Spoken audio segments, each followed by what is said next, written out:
Hi, how's it going, everyone? Welcome back to Esports Talk. There's a lot of Rainbow Six news that I've not been able to cover as of recent because I've been out of the office for the past few days, but I am here now, as you can see, and I'm bringing this news to you guys a little bit late, so I apologize if you have already, heard about all this stuff and if you're already caught up on Rainbow Six news, but for those of you who are not, that's great because I'm here to actually bring you guys some news today. And just as the Rainbow Six guy on the channel, and as a Rainbow Six esports fan, I still feel the need to cover this because it is an absolutely huge story, especially within the Rainbow Six scene, and definitely something that deserves to be talked about. And that is that eUnited has officially decided to leave the Rainbow Six esports scene, and it has left their players in a very honestly, a pretty terrible and I would say unfair situation. So on October 30th, eUnited made a tweet announcing that they would be leaving Siege. And they said, "Today, eUnited is sad to announce our departure from competitive Rainbow Six Siege. Unfortunately, our first year in Siege did not go the way we had hoped. And while a lot of factors contributed to the decision to depart from Siege, the effect that COVID has had on the esports ecosystem cannot be understated. We will be working with our players and staff to find them a new organization to compete under, and during this transition period, eUnited plans on providing them with access to the eUnited Rainbow Six team house through the holiday season until a final decision is made on their future.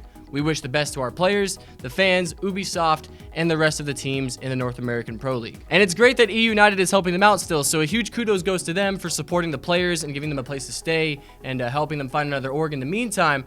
But shortly after that announcement was made, Ubisoft made one of their own regarding the players and their place within the North American League. And they said, "With eUnited's departure from the US division, we feel that it is important to clarify the rules around ownership of league spots within the Rainbow Six circuit and promotion and relegation matches in the US division. According to the global rulebook, the owner of the competition spot within the Rainbow Six circuit is the organization. With the organization departing the league, the former eUnited roster is ineligible to compete within the US division, but remain available to be picked up as free agents. The departure of a team from the US division automatically places them last place within the division, and as a result, Tempo Storm advances to 7th place. The normally played relegation match between the 8th placed US division team and the 1st placed US Challenger League team is not necessary. We are engaging with the US Challenger League team rent-free on requirements to advance to the US division." So essentially, orgs are the ones who own the spot in the league, not the players. So here in this situation, it was eUnited who was owning the spot in the league. And now I would say these players, which I would say rightfully earned their spot in the league, are now without their spot, and they need a new org to come in to pick these guys up so that way they can continue competing here. But you've also got Ubisoft in talks with Rent Free, which I would say they're kind of talking with them mostly because they're not entirely sure what's going to happen with eUnited. They don't know if another org is going to come in and actually pick them up and continue playing there. They're not sure what's going to happen. So that way they're probably just trying to catapult Rent Free from Challenger League to the North American League, so that way they can just get that spot filled, and they know that there's a spot filled there. However, Rent Free also needs an org too. So basically what's going on here is that it's kind of like a race between these players and I guess between teams in order for them to find an org, so that way someone can get a spot in the league. It's a really tough situation because there's just a lot of uncertainty going on. These players have no idea what's going on, and especially when you actually rightfully earned your spot in the league and suddenly your org leaves and now you are without a job. So it's a pretty messy situation all around, but it's got to be said that eUnited is not entirely at fault here. Yes, they should have known what was going to happen to their players and what position they were going to be in once they exited the scene, and I would say that it's probably pretty likely that they did know what was going to happen, but they just had to do it anyway, because you've also got Super, who's saying that eUnited should be held accountable, and they should have known what was going to happen. But like I said, yeah, I feel like it's pretty likely that they knew what was going to happen, but because of COVID and business standpoint and all that good stuff, they had to leave because they weren't making any money. They weren't doing the one thing that really makes the money. But last month, it was eUnited's Director of Marketing and Strategy, John, with something to say about the league. He says, "I really love Rainbow Six. Our first year has been a roller coaster. A lot of good, but a lot of bad too.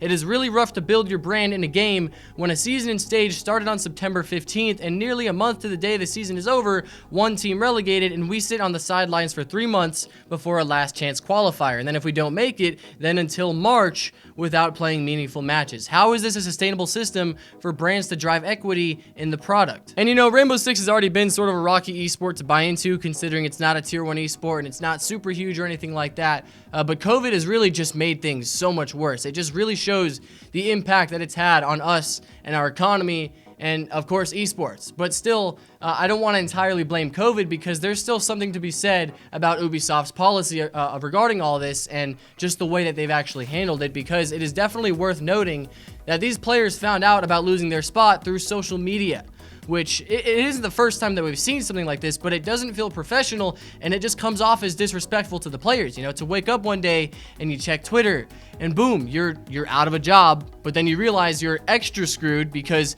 anyone could come in and take that spot now after you earned it. So while COVID sucks, and it obviously sucks for esports, Ubisoft could definitely be doing things a bit differently, I would say. So, you know, I really just wish the best for these guys. I really do believe that they deserve their spot in the North American League, and I do not find it fair how any other team can kind of just swoop in with some brand new players and just kick those guys out of where they fought and they earned to be. You know, it's not fair to me. I don't like the rules. I don't like the policies. I think stuff like that should be changed. Of course, let me know what you guys think about it.